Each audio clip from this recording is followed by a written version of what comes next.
Good morning বন্ধুরা, চলে এসেছি ছাদ বাগানে। এই দেখুন, এনাও আমার সাথে এসে বদমাইশি শুরু করে দিয়েছে। এই যে দেখেছেন, এনা এসে এই দেখুন পাতা নিয়েছে, শুকনো পাতা। এই দেখুন আমাকে দেখাচ্ছে।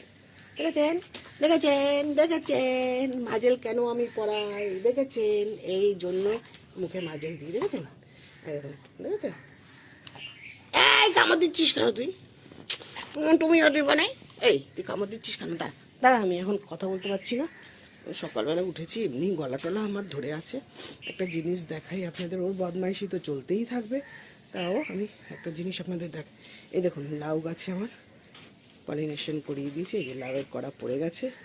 এই দেখুন একটা মোটামুটি হবে তো মনে হচ্ছে। এই তুই কি করছিস? এই এই এই ওখান থেকে এই এই এই দেখুন, দেখেছেন? এই যে বেড তৈরি করার জন্য বেডগুলো রেখেছি, এখান থেকে ও এইরকম নিয়ে নিচ্ছে, দেখেছেন? একটা করে। এই দেখুন মুখে দেখুন ঝুলঝুল করছে। এই যে এই যে শুকনো গাছের ডালপালা, সেইগুলো নিয়েও ও বদমাইশি শুরু করেছে, দেখেছেন? দেখেছেন বন্ধুরা? এই দেখুন, ও এইসবগুলো করার জন্যই আসে ছাদে, জানেন?